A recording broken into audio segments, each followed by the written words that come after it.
Ladies and gentlemen, welcome to Neo Enigma. My name is Totalbiscuit, and this is the Daily Motion €5,000 Cup, as brought to you by Daily Motion, needless to say. I bring you Diestar from Team Millennium. He is in the blue trunks, and he is playing Terran to the southwest of the Neo Enigma versus his opponent from, I believe Nerchio is now Empire and not against all authorities. He used to be AAA, he's now Empire. He is in the red trunks, and he is playing Zerg. Nerchio is being considered by an awful... What the Christ are you talking about? I don't... Yes, absolutely, whatever he just said. I don't even know. I think he's actually speaking Zerg right there, which is fairly impressive. Oh, God. They could be saying anything. This is the problem with foreigners. We have no idea. It could be some kind of crazy plot. Who knows? It terrifies me, folks. It terrifies me. What can I say? Well, I have no idea. One has to assume they're talking about cabbages. Yes, Diestar, yes you are. Congratulations. Oh dear. Oh dear. ESL admins, whoops. Evidently screwing that one up a bit. Yes, he isn't from Millennium and Nerchio is from Empire. Oh my. Don't know how to do your sign. Yeah, I don't even know how to do that either, so I can hardly blame them, honestly. M and that. Oh well, it works. Nerchio going for the fast expansion on 14 or 15 supply, which is to be expected against the Terran, without question, as you can see there. Oh, by the way, I've got to apologize if my observing is a little bit jerky today. I actually have a bit of carpal tunnel, which people will have known about over the past couple of days of me streaming, so it does actually kind of hurt a bit to do the whole scrolling mouse thing and things like that. I'm trying my best, but every now and again there's just shooting pains at my arm, which doesn't really help. I'm trying to take it easy as much as possible, but this tournament had to be cast, and this was kind of a last-minute thing. I was like, can you cast that tournament? Wait, our caster is not available. Like, oh god, yeah, I suppose. Well, when? In 45 minutes time. Fine. Tech Lab coming down right here for Diestar from Team Millennium, and Nerchio almost complete right here on the hatchery. Spawning pool and extractor on the way. A little bit of scouting action going on right here into the swarm of madness. One of these days, in fact, I do see it every now and again that they just pull all the drones off deliberately just to surround and kill the SCV, mostly out of spite more so than anything else. Okay, now that is an interesting little gateway he's got going on right there. The question is, what's it going to fill it with? Reaper coming up right here. We're going to see Reaper fast expand. It is a possibility. It looks very, very likely, in fact. Very likely. You can see his minimal count going up right here. Fast expand down here, use the Reaper to cover things. I don't know how effective a Reaper really will be on this map. Access points, there are actually quite a few access points. All of this is very vulnerable to Reaper attack, and of course this area right here. So yeah, absolutely. Bear in mind that Reaper isn't really used to attack so much in a Reaper fast expand. It's used to cover the expansion, and it gives you map control, it gives you scouting information, all manner of cool stuff. Now, there's the factory coming out right here, and that Overlord will get there. Will it see the expansion? It actually probably won't. I think there might be an interception right here. Marine is on the way, so I wouldn't be too concerned about that. In comes the Reaper, having a look around, and that's going to gain all the information it could possibly want. Needs to, of course, dodge out of the way of the Queen. Doesn't do a lot of damage to that. Queens don't have an armor type, and Reapers only really do a lot of damage to buildings and light units. In come the Zerglings, having a look around. They'll be able to gain some good scouting information, and they actually see the command center, so that was definitely useful. And he takes the Marine out as well, and why the hell not? Why the hell not? Now, where's that Reaper gone? It's sneaking, it's prying, it's spying. It's not in the back of the base, and it's not there either. Spinecrawler coming down for Nerchio. Needs to keep things nice and secure. Doesn't want a Reaper poking around the place. Helion's already on the way. We're going to see Infernal Pre-Igniter with a Tech Lab on it, or this is going to be a transition to something else. It's double factory, so it seems kind of likely. His gas count is not looking so great right now, but double factory at this stage with a Helion initially usually indicates Infernal Pre-Igniter Helion. And, of course, that's very, very effective against Zerg. And Diestar is also well aware of what his opponent has, so that's always good. Infernal Pre-Igniter is on its way, so there you go. And this is going to be a pretty nasty piece of pressure coming out. Nerchio has a Roach Warren, which is a smart move. Roach is one of the best ways to deal with it. Admittedly, they can be outmaneuvered, so you've got to get your positioning pretty damn right. But still, it's a good way to deny Helions. They rip through Helions. It's not even funny. What have we got? Roach Warren is well on its way to completion. Infernal Pre-Ignite is going to take at least another minute to be out on the field, and the Helion count is currently a 1, looking for 3 more to back that one up. We'll have to see how many he decides to build in the meantime. Look at that, Nerchio's actually creating a... It's not so much of a wall, but it's a bit of a choke point, which is going to cause problems for the Helions. Of course, they will have to go in one at a time, so he may be able to block that off for the Queens. That's what I'm thinking he might be doing, using this as a blockade, putting Queens and Roaches right here. That would completely deny the Helions. Sounds like a smart move right now. Diestar, of course, is not aware of that. Hasn't sent that Reaper out again. It's actually just hanging around in the bunker right now, which seems to be fairly pointless. Zerglings on the way out. They can't do a huge amount. Oh my god, the Zelnaga Watchtower is on fire! Somebody call the fire department! How can you scout with that? No regard for these ancient artifacts. Oh, hi! I found some Helions! Now, they don't have Infernal Pre-Igniter yet, but they will once they land. And once those roaches get in there, and Nerchio is actually breaking down those back rocks, which... Of course, he's not going to be able to bring them down quite yet, but here's what he's going to do. He's going to wall this off, and this is going to completely deny the Helions. This is going to be really unpleasant if he tries to go for it. Looks for the surround, which of course doesn't work at all. Tries to charge the line and realizes, oh yeah, that's not going to work at all. And Diestar now denied that. I have to wonder what he's going to transition to after that. 3 more barracks on the way. Looking for... How many did he have in the first place? Only the 1. So looking for 4. Still backed up by that. And now transitioning through into Siege Tank and Marine for the moment with a bit of Helion support. Now, he'll be able to deny a lot of expansions with these Helions, but he can't get into the base. And that's a very smart move there by Nerchio. It's something that I would recommend to Zerg players that you actually do try and emulate. If you've got a ramp like this and you can actually wall it off in this manner, and you use the roaches and the queens as mobile anti-Helion walls. Very effective. Infestation pits right now on the field as well. At least it will be shortly. More roaches, more Zerg melee attack upgrade and glial reconstitution. That's an interesting combo. Usually you'd expect to maybe see a level 1 attack for the missiles, but as it turns out, not in this case. Does he have that already? No, he does not. Interesting. That's an odd maneuver.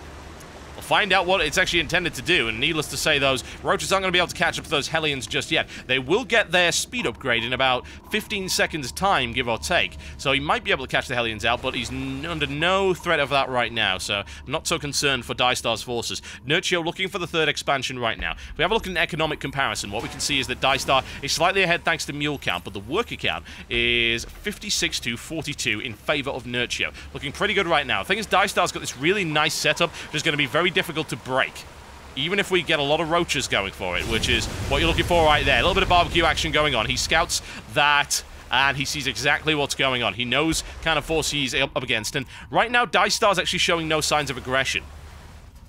He doesn't have drop capability. He's going for another command center, just relying pretty much on Marines, Helions, and tanks, trying to take those positions and hold on to them. The main problem with that approach is that you can't do it forever. You spread your defensive line thinner and thinner and thinner, and eventually you can be overwhelmed by, say, a large number of roaches. And we do have infestors on the way as well. Pathogen glands does complete, and that is going to be a little bit unpleasant right here for Diestar, who does have a army count lead right now, but it's not going to be that way for long, especially with 3 fully functional hatcheries, which is what we're looking for right there, and we've also got the lair at the front. Pathogen glands is now done, and here comes the neural parasite. A very smart maneuver, considering the composition of Diestar's forces. Now looking for another way out, and he does just that. That's quite a strong push, honestly, and I have to wonder if Nerchio actually has the forces to repel it. Army supply count is equal. Those infestors, I think, are going to be the make-or-break moment. He does have pathogen glands, which means he's got enough for at least 1 fungal growth on each. A missile turret coming up. That's one way to scout, I guess. Cancelling that immediately. He's not feeling that one right now. Not at all. That's actually an interesting idea, building missile turrets on the edge of creep in order to try and clean them out. Another expansion coming up right here for Nerchio. This is very common, actually. Nerchio really will go for it. If he knows that he's not under threat, he'll just expand like crazy. He's got a good lead right here on his opponent. He already has 3 bases, and he's looking for the 4th, whereas Diestar is only just moving out his 3rd. Supply depot's coming up right here to create an artificial choke point. So let's give him a little bit of early information. Right now, here comes the hive upgrade for Nerchio. Nerchio looking good right now. He's got the economic advantage. He's now got the army count advantage, or at least he did until he charged in there. Took bare minimal damage. He was able to get some basic scouting information, but he wasn't able to do anything really to Diestar's base. Good deployment right here. And did he see that? I have to assume he did. Yes, he did. So now he'll be looking for an opening. Question is, where will he go for? A little bit of damage on that supply depot, trying to bring his opponent out of position, trying to lure him away. Where are those infestors going? Hanging all the way back there. I see. This is a very tense moment right here for Diestar. Diestar could end up getting in a really bad position. He's now left this area open to attack. Those siege tanks are now trying to deploy forward and doing a good job of it as well, tearing through those Zerglings quite nicely. Those infestors are going to be the real deal, however. What we're looking at right here is neural parasites. Now, these actually aren't light armored. These are armored units, and they're not going to take too much damage from the Helions. Wouldn't be too concerned about that, but Neural Parasite could be unpleasant. The thing is, can he get in range for it? It's looking significantly unlikely. I think he'll probably use fungal growths initially. Another infestor over to the side right here. And in the meantime, what's going on over here? Sneaky little rendezvous right here between the Overlord and the Overseer. I'm not going to judge. Diestar pushing forward right now. Nerchio holding the flank. He's just waiting for the right moment. He does have an army supply advantage. He's even got Broodlords on the way right here, which, if Diestar actually spends too much time doing this, is going to be in big trouble, because he has no anti-air capability, at least in terms... Actually, he does. He's got Viking. He can't build them, though. For one, he's supply blocked, and he's going to sort that out fairly soon. And two, he hasn't considered building Vikings right now. That's going to be messy. Look at what's happening right here. Diestar is actually pushing forward, and he's unaware of this little force right here on the flank. A huge amount of damage could be inflicted. Neural Parasites would really rip this up. He's actually placing bunkers as rear guard. Slowly and slowly and slowly, Diestar continuing to edge his way forward. Looking to try and do some damage. There's the fungal right there. Will it be enough to clean it up? It certainly should be with the second fungal, decimating that force quite nicely. Army supply advantage still in favor of Nerchio, and now he's got this great flanking position. And of course, Diestar has no idea. Look at this. Can't see through the reeds. When this actually comes crashing down on Diestar, this could be nasty, but that is quite the defensive network he's got going on. And look at that, couple of bunkers set up, hasn't put anything in them yet, but he can easily fall back there. Still no Vikings, which of course if those Broodlords do come out, is going to be incredibly unpleasant. Here comes the Infestor sneaking around. He's able to bypass it right into the defensive line of Diestar, which of course is non-existent. There's barely any defense right here. He's going to have to force Diestar to pull back. However, will the Planetary Fortress actually hold it with the reinforcements looking likely? Oh, fungal! Yes, nicely done right there. No medivacs to help those out, and almost kills them off. In the meantime, Diestar continuing to creep forward. This is a dicey position, but the Broodlords are out, and this is where things start to get really nasty for Diestar. Diestar unaware of that at all, and those siege tanks will be cleared out very easily. This is where things start to really swing in the favor of Nerchio. He's had an economic advantage most of this game. He's been patient. He's held off Diestar. Diestar trying to hold that defensive line. I know he's going to be able to do it. Neural Parasite right there. Big shelling coming down, and backed up by the fungal growth as well. Cleaned up nicely by the roaches. In come the Vikings, but there's not enough of them, and even nails one down with a fungal growth right now. The Broodlord support is a little bit too much right here for Diestar. His second wave is coming in, but look at the fungal! Oh my, oh my, oh my! That's nasty. You're gonna need some cream for that one, and it needs to be extra strong. Oh, Diestar, he's looking like he's not gonna be able to hold this one. I really don't think so. Even with a couple of Vikings sniping away at those Broodlords, they have a lot of armor. One Viking is not enough to bring them down. Will this Planetary Fortress line actually hold up against the ministrations of Nerchio? And they are not kind or holy, that I can guarantee. We're still looking at a good force of Broodlords, 4 on the field right now, and more, no doubt, on the way. More Corruptors, as we can see right there. Map control firmly in favor of Nerchio, and Corruptors on the field to deal with those Vikings. We have a look at the economy and we can see the situation, and Nerchio is only slightly behind as a direct result of mules, of course. And you can see Diestar is actually building another CC, but he can't put it anywhere. Diestar looking for drop play, which of course is a little bit risky considering he's moving things away from his defenses, but this is actually quite vulnerable to some marine drops, so it's a good idea. Upgrade count for Diestar is not looking so amazing. It's just 1-1 right now, and Nerchio looking to rip his way through there. He doesn't quite have the numbers considering the siege tank support and the medivacs. Drop is coming in from the side right now, and this big force starting to roll forward. That might be unstoppable. That is really not very nice at all. And this drop by Diestar should do some good economic damage. Might be able to pick off some Overlords in the process, try and supply block his opponent, which might be a good idea. But still, look at the number of Corruptors right there, tearing through the medivacs as well. In comes the charge, and the Broodlords to back it up. This should be a cleanup, far as I can tell. We'll have a look at how much damage this is doing. He is tearing through the Overlords of Nerchio, but really, I don't think it matters all that much. Those Broodlords should be able to clean this up. Where are the reinforcements? What is the unit count looking like?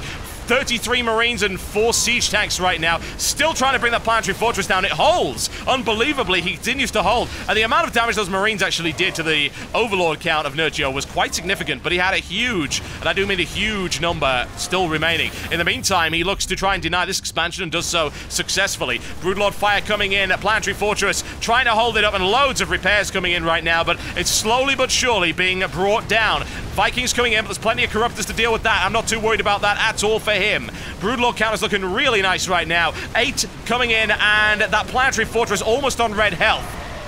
Oh, does he get the fungal? He does, and that is devastating. Rips his way through the Marine count nicely. Drawn out of position, a single Infestor is all he really needed for that one. No more drops coming on, this base is secure, and Nerchio continuing to try and drill his way through the defenses of Diestar, doing damage to everything he possibly can. Massive shelling for the Planetary Fortress. 86 kills. It holds for the time being, but that's hurting the economy of his opponent. And look at this. Diestar does have this one floating around. What's his corrupt account looking like? It's actually non-existent. A fungal lands, but he's going to need more than one in order to deal with this. He's going to end up losing Broodlords.